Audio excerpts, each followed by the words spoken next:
जी प्यारे बच्चों, जैसे कि आप लोग जानते हैं, कल लास्ट लेक्चर में हमने एक्सरसाइज 3.7 के कुछ इक्वेशन किए थे। उसमें हमने क्वेश्चन नंबर 7 किया था, 7 किया था। क्वेश्चन नंबर 7 के 5 पार्ट किए थे। जिन बच्चों ने नहीं देखे वीडियो, बच्चे जाकर वो वीडियो देख लीजिए। बच्चों, जैसे कि आप लोग जानते हैं कि हम लोग अभी तक 3.3 में, 3.4 में, 3.5 में, 3.6 में, 3.7 में सिर्फ उन्हीं क्वेश्चन को कर रहे थे जिनमें इक्वेशन थे, है ना। हमने एक भी वर्ड प्रॉब्लम नहीं किया। अब दोबारा से हम 3.3 पे आ गए हैं। 3.3 जो है उसमें क्वेश्चन नंबर 1 और 2 हम कर चुके हैं। तो जिन बच्चों ने वो वीडियो नहीं देखी, वो बच्चे एक काम कर लो, आज के जो वीडियो है उसके डिस्क्रिप्शन बॉक्स में उनका लिंक है, हर एक एक्सरसाइज चैप्टर का ना, वो जाकर वीडियो देख सकते हो आप, है ना। तो 1 और 2 क्वेश्चन कर चुके हैं, आज हम क्वेश्चन 3 करेंगे। और आप में से अगर कोई बच्चा हमसे जुड़ना चाहता है तो इन 2 कॉन्टैक्ट नंबर से हमें व्हाट्सएप पे कॉल कर सकता है। तो चलिए बच्चों, ज़्यादा देर ना करते हुए आज की कार्रवाई शुरू करते हैं। ठीक है, देखो सर क्या लिखा है, form the pair of linear equation for the following problem and find the solution bye substitution method. अच्छा चलो, ऐसे बोला गया है। मुझे कुछ वर्ड प्रॉब्लम दी होंगी, बिल्कुल सर। तो मुझे उनको पहले इक्वेशन के फॉर्म में कन्वर्ट करना है, पहले समीकरण के रूप में बदलना है, फिर उसमें जो एक्स और वाई की वैल्यू आएगी साथ साथ मुझे वहां पर वो भी निकालनी है। चलिए सर, कोई दिक्कत नहीं है, अपना तो काम यही है भाई, निकालना, है ना। चलिए सर, पहला इसका पढ़ते हैं, क्वेश्चन नंबर 3 का फर्स्ट पार्ट पढ़ते हैं। टोटल इसके कितने पार्ट है सर? इसके टोटल है 6 पार्ट। फर्स्ट पार्ट देखते हैं सर।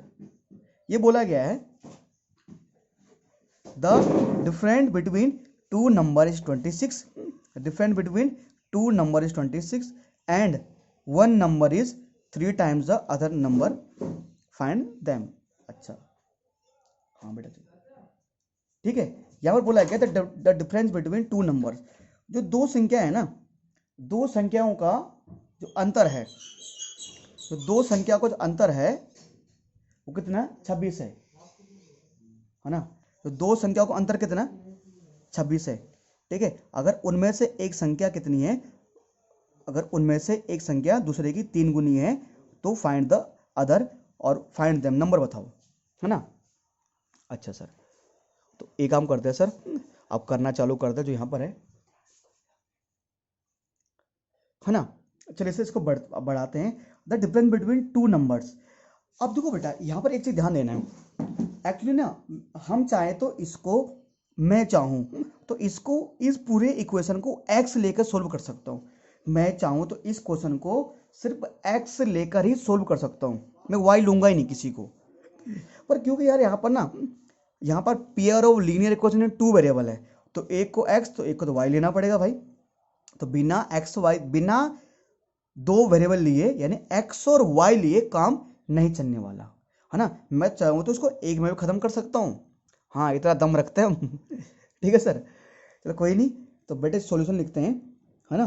अच्छा यार, ये बच्चों क्या कर रहा है यहाँ पर, the difference between two numbers, ये 2 नंबर की बात कर रहा है ना, तो कोई दिक्कत नहीं। एक काम करो, एक नंबर को x मान लो, एक नंबर को मान लो y, है ना। एक को x मान लो, एक को y मान लो, क्या दिक्कत है ना। 2 नंबर बोल रहा है, ऐसे मान लो, let first number, let first number be x and let second number be y. ये थोड़ा मैं हिंदी में समझा दूंगा, लिख लेना आप। हिंदी में क्या लिखना है, माना कि पहली संख्या x है और माना कि दूसरी संख्या y है। अच्छा, अब डिफरेंस की बात कर रहा है ये। डिफरेंस मतलब कि अगर मैं इसमें से ये घटाऊं तो कितना आएगा? 26 आएगा। मतलब उन दोनों संख्याओं का जो अंतर है, डिफरेंस मतलब होता है अंतर, कि मतलब अगर एक संख्या में से दूसरी संख्या घटाएं तो 26 आता है। अब एक चीज बताओ, मैं यहां पर लिखता हूं according to question, A T Q, मतलब अकॉर्डिंग टू, चलो मैं ये बाद में लिख रहा हूँ, अभी अभी लिख रहा हूँ, मैं अभी आ रहा हूँ इस पर। मैं यहाँ लिख रहा हूँ ए टी क्यू, ए टी क्यू मतलब अकॉर्डिंग टू क्वेश्चन, हिंदी में प्रश्न के अनुसार, हिंदी में क्या लिखेंगे? प्रश्न के अनुसार। अब देखिए सर, प्यारे बच्चों, आपके माइंड में एक सवाल आना चाहिए कि सर आप कह रहे हो कि यहाँ पर मैंने कहा कि अगर मैं इसमें से ये घटाऊंगा तो 26 आना चाहिए, कि x minus y equal to क्या आना चाहिए, 26 आना चाहिए। x में से y घटाए तो क्या आना चाहिए, 26 आ रहा है। यही तो कह रहा है कि the difference between two numbers, यानी इसका और इसका डिफरेंस क्या आएगा, 26 आएगा। अगर मैं x में से घटाऊंगा y तो 26 आ रहा है। खैर आ तो रहा, सही बोल रहे हो। तो जरूरी है कि x में से y घटाने पर 26 आएगा। ऐसे भी तो हो सकता है कि अगर मैं y में से क्या घटाऊं, अगर y में से मैं क्या घटाऊं, x घटाऊं तो 26 आए। बात तो ऐसी भी हो सकती है ना, हमारा तो ऐसे भी हो सकता है भाई। जरूरी थोड़ा ना कि x में से ही y घटाना है तो ही 26 आए, है ना। हम y में से x भी तो घटा सकते हैं, तो है ना, जरूरी है x में y घटाना है। अब ना ऐसे कंडीशन में जहां पर ये लिखा हो कि दो संख्याओं का डिफरेंस, या तो मुझे तो बोला नहीं गया है कि x बड़ा है y बड़ा है। बेसिकली होता है क्या है, हमेशा बड़े में से छोटा ही घटाते हैं। तो क्या यहाँ पर बोला गया है कि x बड़ा है या y छोटा है, ऐसा तो बोला नहीं गया है कि ये बड़ा है छोटा है। तो यहाँ पर ना हमें मान के चलना पड़ता है। मैंने मान लिया कि भैया जो लाइट है वो x बड़ा y से, ये साइन मानना पड़ेगा। ये होता है ग्रेटर देन का साइन। ग्रेटर देन का साइन मैंने मान लिया, जो x है वो y से बड़ा है, जो x है वो किससे बड़ा है, y से। तो अगर x y से बड़ा है तो यानी फिर x में से घटाएंगे y, तो दोनों का डिफरेंस 26 आ रहा है। तो मतलब x minus y is equal to 26, x minus y is equal to 26। तो ये हो जाएगा हमारा क्या sir, equation first. Equation first खत्म हो गया, चलो। अच्छा, and one number is thrice time the other number. One number, अच्छा वन मतलब बात कर रहा है पहली संख्या। जो पहला नंबर है ना, वन नंबर, जो पहला नंबर है, ठीक है, पहला नंबर क्या है, x is thrice time. Thrice time मतलब 3 गुना। थ्राइस टाइम मतलब तो जब भी भाई आपके पास आए टू टाइम्स आए, ट्वाइस आए यानी 2 टाइम्स, थ्राइस आए यानी 3 इंटू, ट्वाइस मतलब 2 इंटू, थ्राइस मतलब 3 इंटू। तो one number is thrice time, जो पहली संख्या है वो 3 टाइम्स है किसके, दूसरी संख्या के। चलो सर कर देते हैं। यहां पर फिर लिख रहा हूं मैं according to ATQ, according to question, दोबारा से प्रश्न के अनुसार। मतलब ये बात, ये सवाल ने ऐसे बोला था इसलिए कर रहा हूं मैं। अब प्रश्न कह रहा है भैया तो जो वन नंबर मतलब जो पहली संख्या है, पहली संख्या क्या, x है। वन नंबर इज, देखो बेटा मैथ में एक एक चीज का मतलब होता है ना। भले मुझे इंग्लिश नहीं आती होगी, you can talk on, you can English, you go come English, but I know very well mathematical English, ठीक है। तो मैथ इंग्लिश थोड़ी बहुत हमें पता होती है, भले आपको इंग्लिश हमारे ज़्यादा आती होगी, पर आपको थोड़ी ऐसी वाली इंग्लिश समझने में दिक्कत आती है, तो वो काम सोल्व करना मेरा है। तो वन नंबर मतलब पहला नंबर x है। इज मतलब होता है इज इक्वल टू, इसका मतलब होता है is equal to. Thrice, thrice का मतलब है 3, और टाइम्स का मतलब है मल्टीप्लाई, 3 टाइम्स। तो पहली संख्या इज क्यों लगाया, इज इक्वल टू लिखा है। थ्राइस टाइम 3 गुना मल्टीप्लाई किसके, अदर अरे अदर मतलब अदर नंबर यार, अदर मतलब सेकंड नंबर, और सेकंड नंबर क्या है, y। यानी जो पहली संख्या है, वो 3 गुना है, वो पहली संख्या 3 टाइम है दूसरी संख्या के। तो ये आ जाएगा x is equal to 3y, है ना।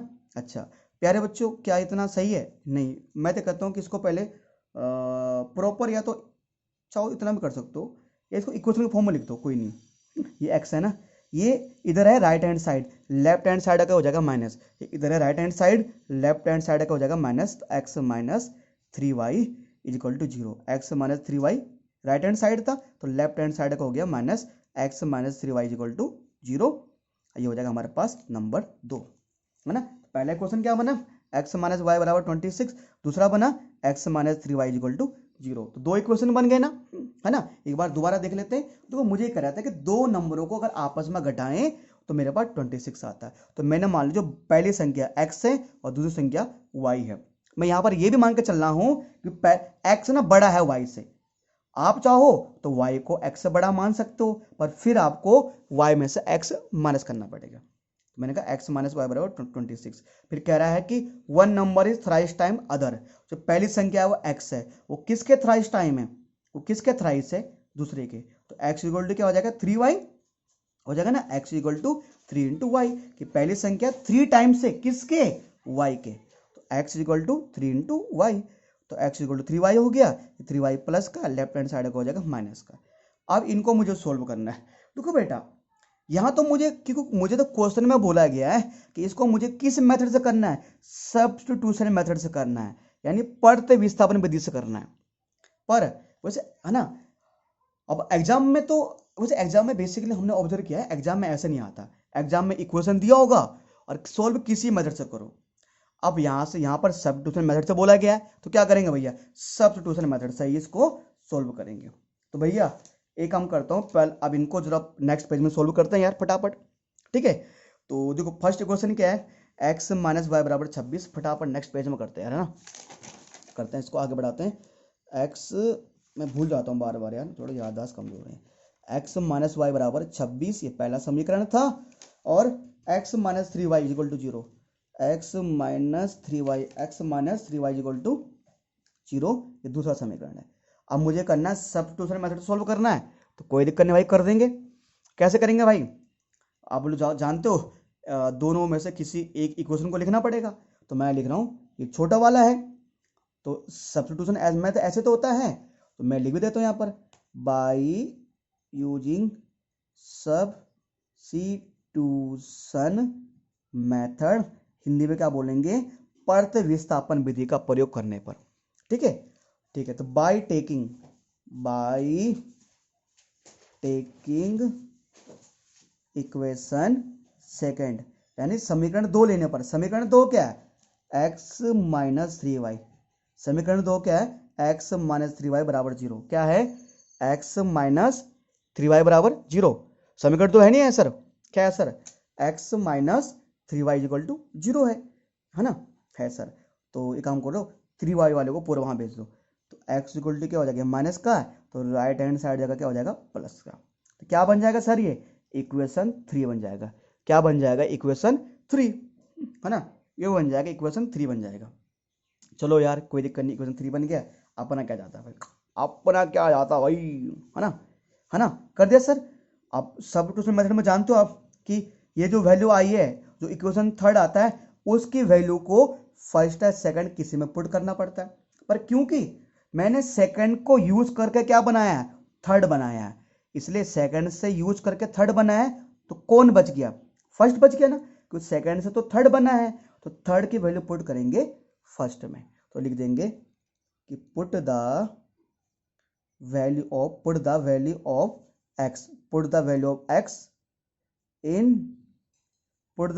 एक्स इन इक्वेशन फर्स्ट, कि x का मान समीकरण 1 में रखने पर, हिंदी में x का मान समीकरण 1 में रखने पर, समीकरण 1 क्या है, x माइनस वाई बराबर 26, ये समीकरण 1 था। भैया x की जगह कितना आएगा, x की जगह आएगा 3y, अब x की जगह कितना लिखना है 3y, 3y आ जाएगा, क्या आएगा सर 3y आ जाएगा, ठीक है sir, 3y minus y equal to 26, है ना, 3y में से घटाओ y कितना आएगा 2y इक्वल टू 26, ठीक है भाई, 2 मल्टीप्लाई में है तो राइट साइड का क्या हो जाएगा डिवाइड में, तो y इक्वल टू हो जाएगा 26 अपॉन में 2, और 2 का डिवाइड कितनी बार जाएगा, 2 1 जा 2, 2 3 जा 6, तो y इक्वल टू कितना आ जाएगा 13 आ जाएगा, y इक्वल टू आ जाएगा 13, ठीक है, y इक्वल 13 आ जाएगा सर। अच्छा अब सर ये जो y जो भी वैल्यू आती है, चाहे y की वैल्यू आए चाहे x की वैल्यू आए, उसे कहाँ पुट करेंगे इक्वेशन थर्ड में, तो put the value of y in equation third, Hindi में क्या बोलेंगे कि y का मान समीकरण 3 में रखने पर y की वैल्यू कहाँ पुट करेंगे इक्वेशन थर्ड में, इक्वेशन थर्ड क्या था sir, x equal to 3y था, है ना, 3y था, ठीक है सर, x इक्वल टू 3 और y की वैल्यू कितनी आई है सर 13 आई है, y की वैल्यू कितनी आई है 13 आई है, 13 रख देंगे, तो x इक्वल टू क्या हो जाएगा 13 3 जा कितना जाएगा 13 3 जा 39, ये हो जाएगा सर, तो x की वैल्यू 39 आ गई और y की वैल्यू क्या थी 13 थी। अब देखो बेटा यहाँ पर ये तो हो गया, अब हमने x और y की वैल्यू तो निकाल दी, पर हमें क्वेश्चन में क्या बोल रहा था, क्वेश्चन में बोल रहा था सर कह रहा है तो है ना अदर फाइंड देम मतलब मुझे दोनों संख्या निकालने, एक्स क्या है वाई क्या है। देखो सर जो हम क्वेश्चन में लेट करते हैं ना वही लिखते हैं कि मैंने फर्स्ट नंबर को एक्स माना था और सेकंड नंबर को वाई माना था। तो यहाँ मैं लिख दूंगा लास्ट में ऐसे लिख दूंगा, लास्ट में मैं ऐसे लिख दूंगा कि जो मुझे लिखना होता है ना ये अगर ये हैंड्स वाले लाइन नहीं लिखोगे सर तो आपको 100 में 100 मार्क्स नहीं आ पाएंगे, मैंने पहले बोल दिया। तो hence the first number, hence the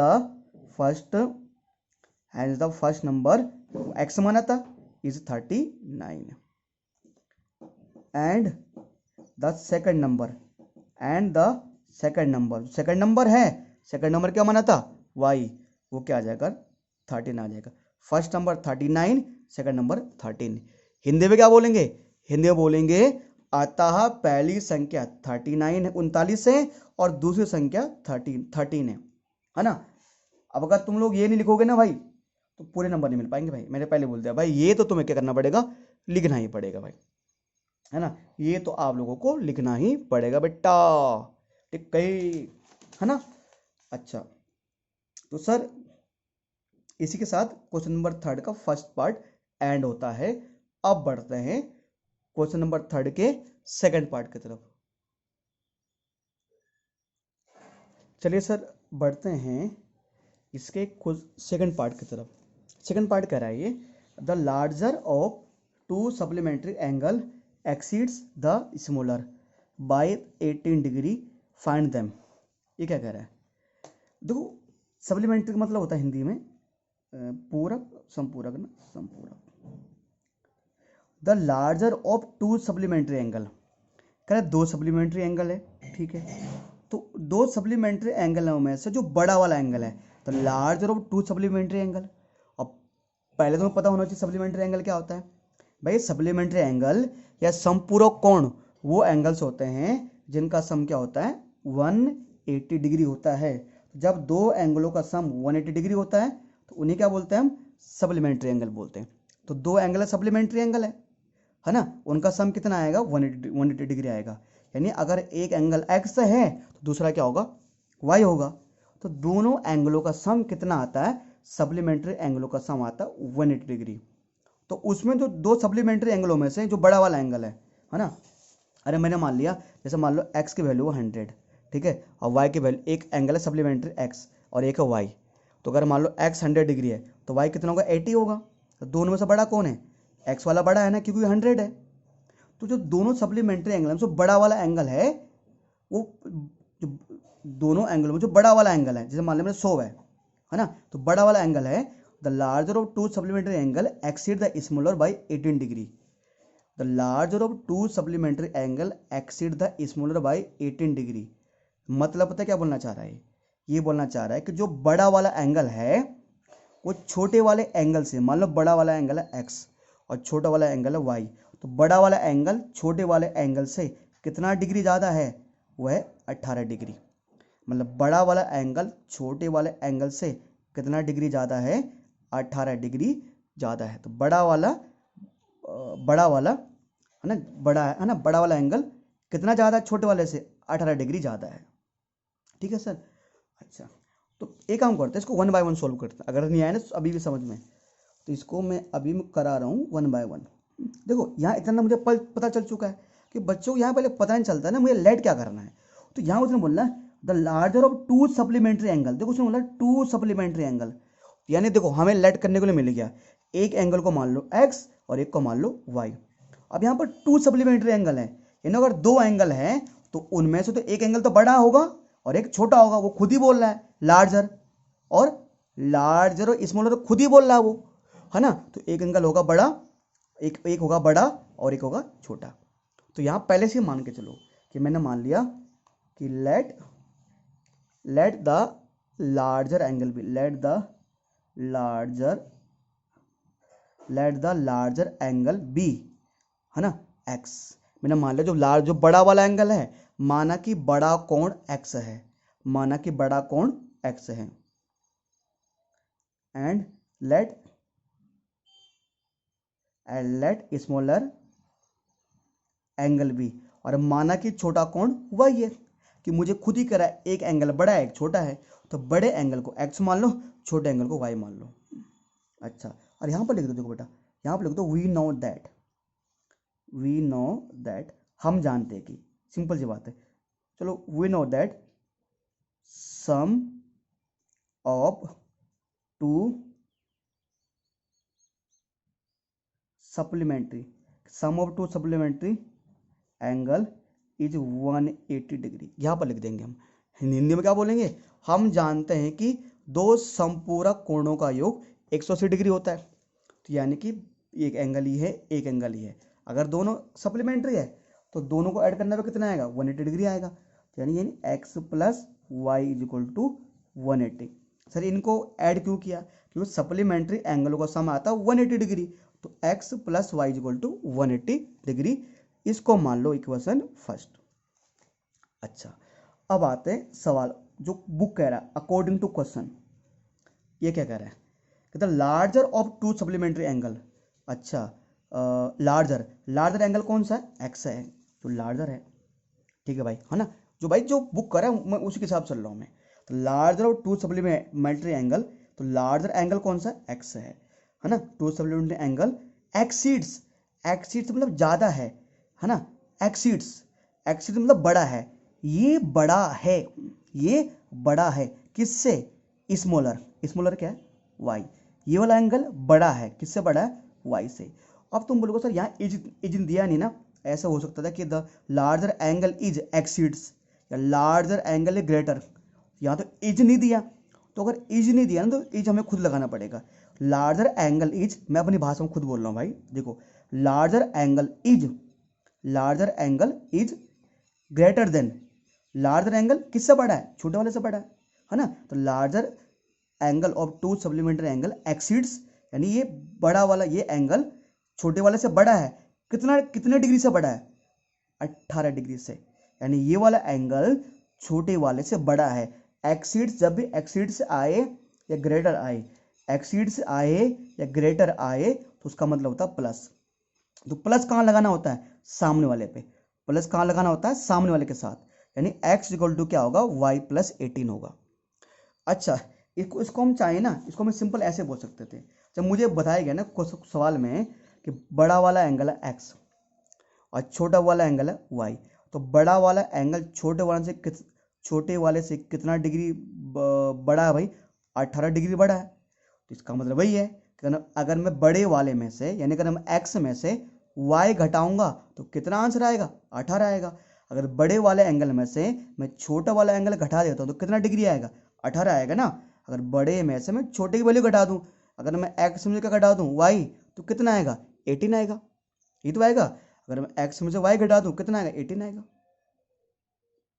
है ना। आगे नहीं आएगा सर, बिल्कुल सर आएगा, है ना। तो अगर x में से मैं y घटा दूं तो मैं इसको सिंपल लिख सकता हूँ। देखो जैसे सर मैंने कहा, मान के चलो मेरी एज है 25, ठीक है ना। अब देखो सर यहाँ पर ना, तो मैंने कहा क्या करना है सर यहाँ पे, तो आप चाहो तो जैसे मैंने कहा मैं अपनी एज की बात कर रहा था, तो अगर मैंने कहा मेरी एज 25 है, ठीक है, और किसी एक बच्चे की एज 15 है, तो दो तरीके हैं यहाँ बोलने के। मैं ऐसे बोल सकता हूँ ये मेरी एज है ना, तो मैंने कहा मेरी एज किसी बच्चे की एज से, मान लो ये एज है, टीनू की एज है, तो मैंने कहा मेरी एज टीनू की एज से कितना साल ज़्यादा है, 10 साल ज़्यादा है। देखो, है ना, हम दोनों की एज में 10 साल का फर्क है ना, तो मेरी एज 10 साल ज़्यादा है, ये टीनू की एज है। मेरी एज किससे, टीनू से कितना ज़्यादा है, 10। तो 25 इक्वल टू 15 प्लस 10 लिख सकते हैं, या इसी को ऐसा लिख सकते हैं कि मेरी एज 25 थी, अगर मैं अपनी एज में से क्या घटाता हूँ, टीनू की एज घटा देता हूँ, तो कितना आएगा, 10 आएगा, है ना। तो कैसे भी लिख सकते हैं इसको। तो क्वेश्चन ने कहा कि भाई x equal to y plus 10 है, जो बड़ा नंबर है वो छोटे वाला से 18 ज़्यादा है, ठीक है। इसको प्रॉपर इक्वेशन बनाने के लिए क्या करेंगे सर, x ये प्लस का लेफ्ट हैंड साइड का हो जाएगा minus, x minus y equal to 18, x minus y equal to 18 हो जाएगा सर, है ना। ये हो जाएगा equation number 2, x minus y equal to 18 equation 2 हो जाएगा। अब सर किससे करना है, इसको करना है सॉल्व सब्स्टिट्यूशन मेथड से। मुझे पहले से बोला गया है कि मतलब इस एक्सरसाइज में जितने भी क्वेश्चन है सबको सब्स्टिट्यूशन मेथड यानी प्रतिस्थापन विधि से हल करना है। ठीक है सर। तो सर एक काम करते हैं, मैं दोनों क्वेश्चन को लिखता हूँ। टेकिंग बोथ इक्वेशन, हिंदी में बोलेंगे दोनों समीकरणों को लिखने पर, दोनों समीकरणों को लिखने पर, है ना सर। दोनों समीकरण क्या है देखो, पहला क्वेश्चन क्या है सर, पहले क्वेश्चन क्या है मेरे पास, x plus y is equal to 180 degree. दूसरा क्या है, x minus y is equal to 18 degree. अच्छा, अगर इसको एलिमिनेशन मेथड से बोलते 2 मिनट में सोल्व हो जाता है यार, है ना। चलो कोई नहीं, अब मैं काम कर रहा हूँ सर, ये क्वेश्चन फर्स्ट है, इक्वेशन सेकंड है। तो सब्स्टिट्यूशन मेथड में आप देखते हो कि दोनों में से किसी एक इक्वेशन को लेना पड़ता है दोबारा से। तो क्या लिखेंगे, बाई टेकिंग इक्वेशन सेकंड। क्या बोलेंगे कि समीकरण 2 को लेने पर, है ना। समीकरण 2 क्या है, x minus y equal to 18। अब मान कर चलो ये y वाला है तो मैं इसको भेज रहा हूँ राइट हैंड साइड। ठीक है, एक काम करो, ये है माइनस का तो राइट हैंड साइड जगह हो जाएगा प्लस का, 18 प्लस वाई, है ना। ये यहाँ पर माइनस है, राइट हैंड साइड जगह हो जाएगा प्लस का, तो हो जाएगा 8, ये माइनस है तो हो जाएगा 18 plus y. X minus y equal to 18 है, ये माइनस राइट साइड जगह प्लस हो जाएगा, ये हो जाएगा 18 प्लस वाई। तो एक्स बराबर क्या आ जाएगा, 18 plus y. Sir x is equal to में क्या आ जाएगा, 18 प्लस वाई आ जाएगा ना। तो एक्स वैल्यू क्या आ गया sir, x is equal to आ जाएगा 18 प्लस वाई, है ना। तो सर क्या x equal to 18 plus y आया, हाँ sir x equal to 18 plus y तो आया है ना। ठीक है, अब इसे सर क्या हो जाएगा, इक्वेशन थर्ड हो जाएगा, है ना। और आप लोग जानते हो जो भी वैल्यू आती है उसे कहाँ पुट करेंगे, फर्स्ट या सेकंड में पुट करेंगे। पर हमने इक्वेशन सेकंड से क्या बनाया, थर्ड बनाया है ना। तो इस x की वैल्यू कहाँ पुट करेंगे, फर्स्ट में रखेंगे। तो लिख दो, put the value of x in equation first. Hindi में क्या बोलेंगे कि x का मान समीकरण 1 में रखने पर, कहाँ रखेंगे, 1 में। तो समीकरण 1 क्या हुआ है, x plus y is equal to 180 degree. x की जगह क्या आएगा, x जगह आएगा 18 प्लस वाई, 18 प्लस वाई आएगा, y तो y रहेगा, is equal to 180 degree. y plus y कितना हुआ, 2y, y प्लस वाई कितना हुआ sir, 2y is equal to 180 degree. ठीक है सर, इसको बेटा नेक्स्ट पेज में कर रहे हैं, है ना। 18 y प्लस वाई कितना होगा, 2y is equal to 180 degree, है ना। नेक्स्ट पेज में करते हैं, 18 plus 2y is equal to 180, 18 plus 2y is equal to 180, 18 plus 2y is equal to 180, है ना डिग्री। सोल्व करना है, सोल्व कर दो। चलो एक काम करते हैं, देखो बच्चों इन सब में 2 का डिवाइड जा रहा है ना, तो 2 9 जा 18, 2 1 जा 2, अब कितनी बार जाएगा, 90 बार जाएगा, है ना। ठीक है sir, y is equal to क्या हो जाएगा सर, 90। ये 9 इस साइड प्लस का, राइट हैंड साइड आकर हो जाएगा माइनस का, तो y इज इक्वल टू क्या आ जाएगा sir, 81। y is equal to आ जाएगा 81 डिग्री आएगा, है ना। ठीक है सर, y की वैल्यू आ गई। अब इस y की वैल्यू को सब्स्टिट्यूशन मेथड में जो भी वैल्यू आती है, सब्स्टिट्यूशन मेथड में सबसे पहले चाहे x की वैल्यू निकले चाहे y की वैल्यू निकले, उसके बाद उसे कहाँ पुट करते हैं, इक्वेशन थर्ड में। इक्वेशन थर्ड क्या है सर हमारे पास, क्या था इक्वेशन थर्ड क्या था हमारे पास, क्या था, x is equal to 18 plus y, क्या था, x equal to 18 plus y था।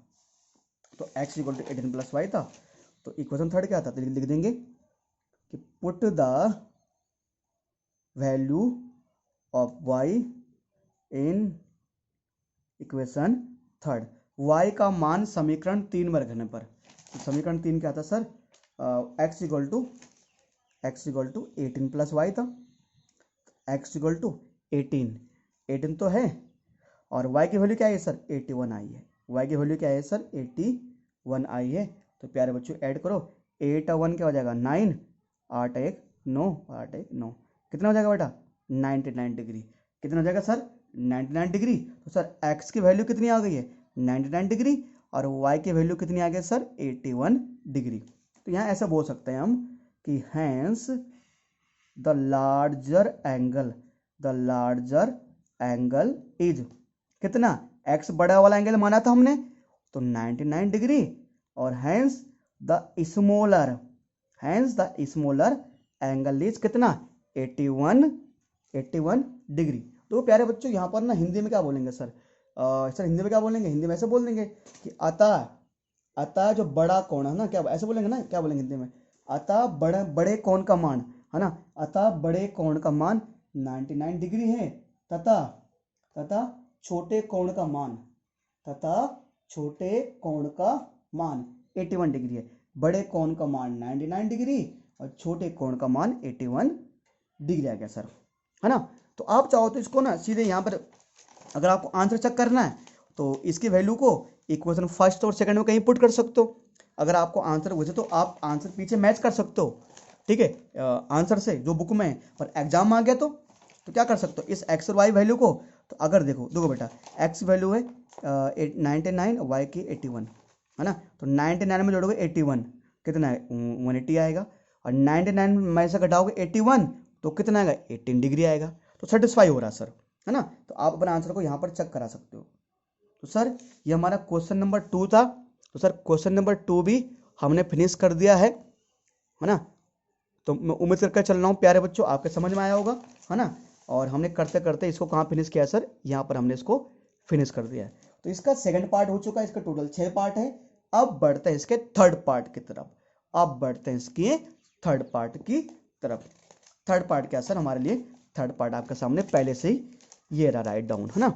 थर्ड पार्ट क्या क्या बोल रहा है, इसका थर्ड पार्ट कह रहा है कि the coach of A cricket team buys 7 bats and 6 ball for 3,800. Letter C buys 3 bats and 5 balls for 1,750. Find the cost of each bat and each ball. यार इसकी मैं हिंदी समझाऊंगा आपको, इससे पहले बताना चाहता हूँ इस क्वेश्चन को आई थिंक हमने 3.1 और 3.2 में किया है भाई। 3.1 एक्सरसाइज 3.2 में हमने किया भाई इसको, है ना। तो अब हमें कोई दिक्कत नहीं आएगी। The coach of A cricket team, एक क्रिकेट टीम का जो कोच होता है वो दुकान में जाता है, कहता है हमें 7 बल्ले और 6 बॉल चाहिए। तो 7 बल्ले और 6 बॉले कितने के लाता है, 3,800 रुपये की लाता खरीद कर, है ना। ठीक है, फिर अगली बार जाता मान लो, फिर वो कहता भैया एक काम करो कि सी बाइज 3 बैट्स एंड 5 बॉल। फिर दोबारा जाता अगले दिन जाता दुकान में, कहता भैया एक काम करो मुझे 6 बैट दे दो 5 बॉले दे दो। दुकानदार बोलता है कि भैया एक काम करो आप मुझे 1,750 रुपये दे दो, यानी कि 6 बैट और 5 बॉल कितने की आती है, 1,750 की आती है। Find the cost of each bat और ईच बॉल। मुझे हर एक बैट और हर एक बॉल की कीमत बतानी है। मतलब हर एक मतलब मुझे बताना है कि एक बल्ला एक बैट कितने का आता है, और ईच मतलब एक बॉल कितने का आता है, कि बताओ एक बॉल कितने का खरीद कर लाया और एक बैट कितने का खरीद के लाया। प्यारे बच्चों देखो ऐसे वाले जितने भी क्वेश्चन होंगे, ऐसे वाले जितने भी क्वेश्चन हमें देखने को मिलेंगे ना, वहां पर हमें जो क्वेश्चन में पूछा गया होगा उसी को लेट करना है। मुझे पूछा गया find the cost of 1 bat, कह रहा है बताओ एक बैट कितने का आया और एक बॉल कितने का आया। मुझे क्वेश्चन में क्या पूछा है कि एक बैट की कीमत और एक बॉल की कीमत। मुझे क्वेश्चन में एक बैट और एक बॉल की कीमत पूछी गई है, तो मैं क्या लेट करूंगा, वही लेट करूंगा जो मुझे पूछा गया। तो मान के चलो एक बैट की कीमत है x और एक बॉल की कीमत है y। तो ऐसे मान के चलो प्यारे बच्चों, यहाँ पर थोड़ा सा यहाँ पर ना इसको दिक्कत समस्या आ रही है ना, इस मामले खत्म करता हूँ, ठीक है। तो मान के चल रहा हूँ यहाँ पर मैं प्यारे बच्चों कि माना कि let the cost of 1 bat, है ना, ईच मतलब 1 बैट, ईच बोलो 1 बोलो बात एक ही है। Let the cost of 1 bat be, है ना, किसमें रुपीज में ना, कि बैट रुपीज का होगा, रुपीज में कितना बेटा x, and let the cost of 1 ball rupees में, है ना। मैंने मान लिया कि एक बैट है x रुपए का और एक बॉल है y रुपए का। हिंदी में माना कि एक बल्ले की कीमत x है और एक बॉल की कीमत y है। ठीक है सर, बिल्कुल ठीक है सर। अब ये हो गया। अब दुकान में जाता, दुकानदार वाला भाई साहब, अब मैं यहाँ पर ना, ठीक है, अब मैं यहाँ पर सिंपल लिख सकता है according to question, ATQ, according to question, प्रश्न के अनुसार, हिंदी में प्रश्न के अनुसार। कह रहे वो क्या लाता है, 7 बैट्स, 7 बैट्स, 7 बैट लाता है। तो cost of 7 bat, cost of 7 bats, चलो है ना, चलो यहाँ पर ना मैं इन लिख रहा हूँ, मैंने सिंपल लिख रहा हूँ, कॉस्ट ऑफ 7 बैट, क्यों 7 बैट कितने का होगा। अरे भैया अगर एक बैट लाता है x रुपए का तो 7 बैट क्या हो जाएगा, 7 इंटू एक्स, यानी कि 7x का। अरे यार भैया एक चीज देखो, अगर एक बल्ला आता 100 रुपए का तो 7 बल्ले कितने के आएंगे, 700 के। क्या किया, एक बल्ला 100 का, 7 क्या है, यानी 100 इंटू 7 क्या हो जाएगा, 700 हो जाएगा यार। बच्चे कह रहे भैया कहाँ, कौन सी दुनिया में जीरो, एक बल्ला 100 रुपए का कहाँ से आता है। भाई मानता हूँ 100 का नहीं आता, कितने का आता होगा, 500 का आता होगा। बच्चे कह रहे भैया लेदर का तो 1500 का आता है। ठीक है भैया, एक बल्ला 1500 का, तो 7 बल्ले 15 7 75, 7 ना, 7500 का, नहीं 15 7 105 भाई, 105 है ना, ठीक है भाई, है ना। तो कितने 10,500 का आएगा भाई 7 बल्ले, वही है। अगर एक बैट है एक्स का, 7 बैट 7x का। ठीक है, 6 बॉल कितने का आएंगे भाई, 6 बॉल, है ना, cost of 7 balls, cost of 7 ball, एक बॉल है, एक बॉल कितने की, y की, तो 6 बॉलें कितनी की हो जाएंगी, 6 इंटू वाई, यानी 6y। अब लिखो भाई अकॉर्डिंग टू क्वेश्चन, मतलब क्वेश्चन कह रहा है कि 6 बैट और 6 बॉल ये सब मिलाकर कितने के आते हैं, 3,800 रुपए के, यानी कि 7 बैट और 6 बॉल ना, 7 बैट कीमत कितनी है, 7x, 6 बॉल की कीमत कितनी है, 6y, ये सब मिलाकर कितने आएंगे, 3,800 के आएंगे, है ना। 7 बैट की कीमत कितनी है, 7x, 6 बॉल की कीमत कितनी है, 6y, ये सारे मिला के कितने आएंगे, क्योंकि ना 7 बैट और 6 बॉल मिलाकर कितने के आते हैं, 3,800 के आते हैं। ठीक है सर, ये हो गया इक्वेशन नंबर फर्स्ट, ऐसे तो बोलना ही। अच्छा, अब अगेन ये हो गया, फिर जाता दुकान में, क्या लाता हो, 3 बैट लाता है, लिख देंगे, कोई दिक्कत नहीं यार, कॉस्ट ऑफ 3 बैट्स, हिंदी में बोलेंगे 3 बल्लों की कीमत कितनी है भैया, 3 बैट, अगर एक बैट है एक्स का तो 3 बैट क्या होंगे, 3 इंटू एक्स, यानी कि 3x। फिर बोलेंगे कॉस्ट ऑफ, कितने बॉल लाता भाई, 5 बॉल लाता है, कितने ball, 5, cost of 5 ball, 5 ball, एक बॉल कितने की आती है, y की, तो 5 बॉल कितने की आएंगी, 5 इंटू वाई, तो 5y का हो जाएगा। ठीक है ना, हो जाएगा सर, पक्का पक्का, ठीक है पक्का सर, पक्का है ना, पक्का सर, हो गया सर।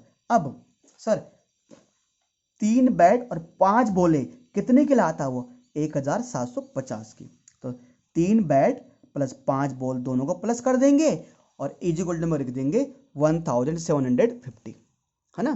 तो sir 3x plus 5y is equal to 1,750 रख देंगे, है ना, और इज इक्वल टू हो जाएगा इक्वेशन नंबर सेकंड, है ना, एक इज इक्वल टू, है ना। तो यहाँ पर मुझे लिखना चाहिए था अकॉर्डिंग टू क्वेश्चन लिखना चाहिए था, कोई दिक्कत नहीं, लिख देना प्रश्न के अनुसार, आप लोग लिख देना प्रश्न के अनुसार, है ना।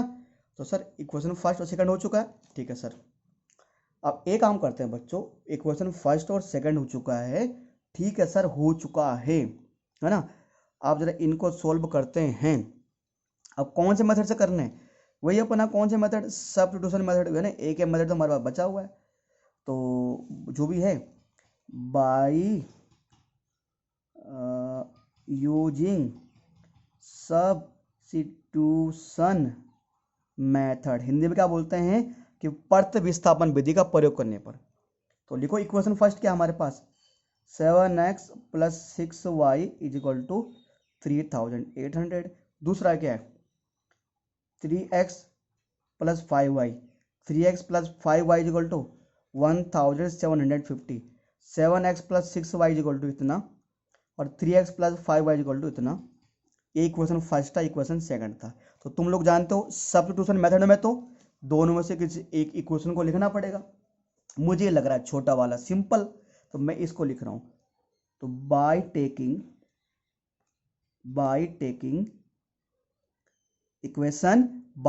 इक्वेशन सेकंड, समीकरण 2 को लिखने पर, समीकरण 2 क्या भाई मेरे पास, समीकरण 2 क्या मेरे पास, ये है ना 3x प्लस 5y बराबर 1750, 3x plus 5y is equal to 1750। अच्छा, अब ये काम करते हैं बेटे, थोड़ा इसको मैं आगे सोल्व कर रहा हूँ, ठीक है। मैंने इक्वेशन सेकंड को लिख दिया ना, क्या लिखा, 3x plus 5y is equal to 1750। इसे करते हैं नेक्स्ट पेज में सोल्व, इसे करते हैं नेक्स्ट पेज में सोल्व। क्या है, 3x plus 5y is equal to 1750, है ना, 3x प्लस, है ना, 3x plus 5y is equal to 1750।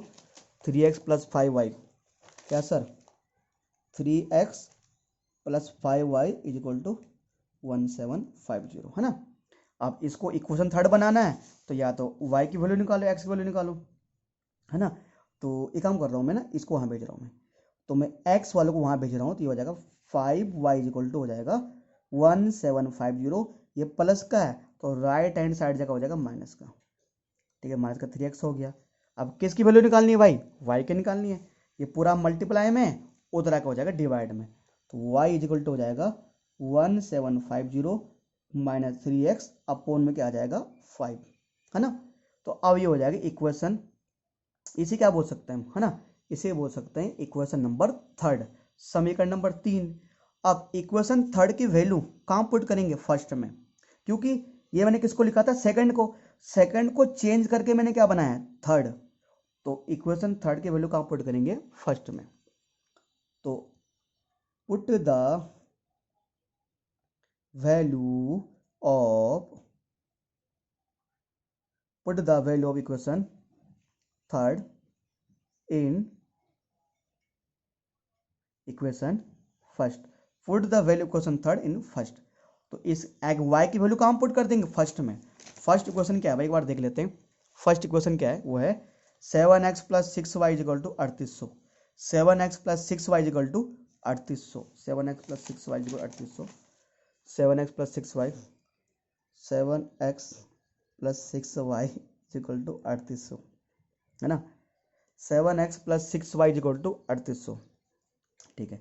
7x plus 6y is 3800, 7x है ना, 7x, ठीक है, प्लस 6 y की वैल्यू देखो बच्चों, प्यारे बच्चों, y की वैल्यू क्या आई है सर, y की वैल्यू आई है 1750 माइनस 3x अपोन में कितना 5, है ना। y की वैल्यू कितनी आई है 1750 माइनस 3x अपोन में 5, ये y की वैल्यू आई है सर, है ना।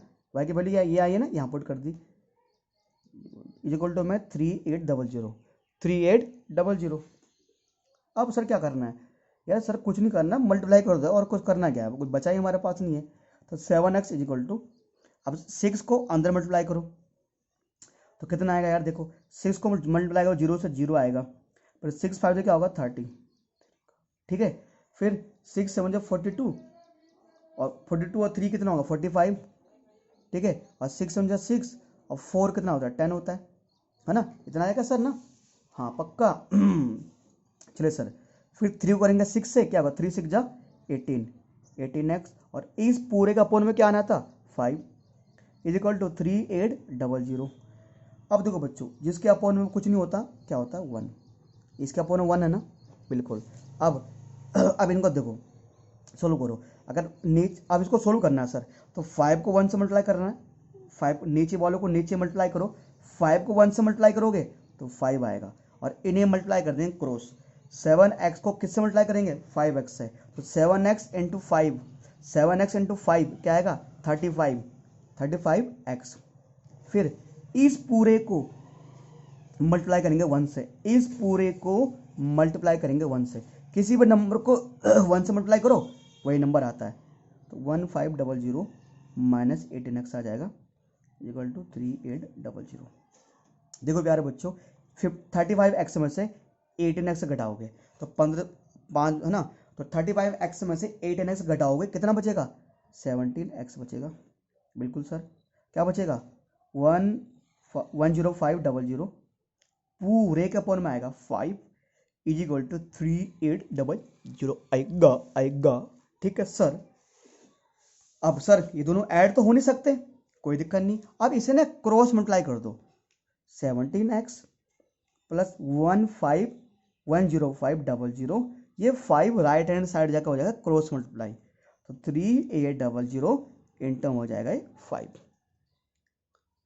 17x प्लस 10500, 5 को 0 से मल्टीप्लाई करोगे 0 आएगा, 5 को 0 से मल्टीप्लाई करो 0 आएगा, 5 को 8 से करो 8 5 जो 40, 5 8 40। ठीक है, फिर 5 3 15 और 4 19 पक्का। ठीक है सर, इतना आ गया है ना। 8 5 40, 5 से 15 4 19। ठीक है सर। अब 17x, सर ये पूरा right left hand side plus का, राइट हैंड साइड जगह क्या हो जाएगा माइनस का, है ना। तो ये हो जाएगा सर क्या हो जाएगा सर, ये 19300, ये प्लस का है तो राइट हैंड साइड जगह हो जाएगा माइनस का 10500। ठीक है, तो 17x इक्वल टू, देखो सर 19,000 में घटाओगे 10,000, है ना। तो सर 19,000 में से घटाओगे कितना, 10,500, कितना बचेगा, कितना बचेगा 8,500। चेक कर लेते हैं, 0 में से गया 0, 0 में से गया 0 और 10 में से गया 5 और फिर क्या बचेगा यहाँ पर 8, है ना। तो 19,000 में से घटाओगे 10,500, क्या बचेगा 8,500। ठीक है सर। ये मल्टीप्लाई में तो क्या आ जाएगा, डिवाइड में आ जाएगा, 8500 17 आ जाएगा डिवाइड में, कितने बार 17 पंज होता था 85, 17 5 जा 85, 5 ये आ गया। x कितना आ गया सर 500 आ गया। x कितना आ गया सर 500। अब ये जो x की वैल्यू आई है इसे कहाँ पुट करेंगे, इक्वेशन थर्ड में। x की वैल्यू कहाँ पुट करेंगे, इक्वेशन थर्ड में, है ना। तो इक्वेशन थर्ड में x की वैल्यू पुट कर देते हैं, है ना। तो इक्वेशन थर्ड क्या है मेरे पास सर, इक्वेशन थर्ड ये रहा मेरे पास, y equal to 1750 minus 3x upon में 5। ठीक है सर, बिल्कुल ठीक है सर। तो 1750 माइनस 3, बट x की वैल्यू कितनी आई है 500 आई है, 3 इंटू 500 बिल्कुल सर, है ना, अपॉन 5 आ जाएगा बिल्कुल सर। ठीक है, 1750 माइनस 3 को मल्टीप्लाई करोगे 5 से, 3 5 जा 15 और पीछे 2 जीरो हैं, अपॉन 5 आएगा बिल्कुल सर।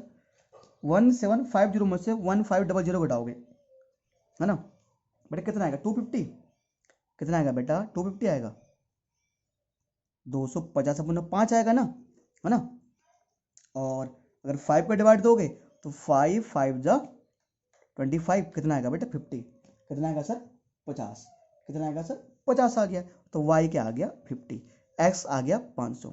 x हमने क्या माना था, हमने माना था x क्या है एक बैट की कीमत, और y माना था एक बॉल की कीमत, है ना। x माना था एक बैट की कीमत, y माना था हमने एक बॉल की कीमत। तो सर यहाँ पर स्पेस तो है नहीं पर फिर भी लिख देता हूँ मैं, जो मैं लिखना होता है ना। तो हैंड्स वाली लाइन होती है ना, हैंड्स वाली वो लिखनी पड़ेगा आपको। तो चलो एक काम करता हूँ, मैं आप खुद लिख देना बेटा ना, कुछ नहीं लिखना लास्ट, ये स्पेस नहीं यहाँ पर, आप खुद लिख सकते हैं। Hence the cost of one bat is 500 और hence the cost of one ball is 50।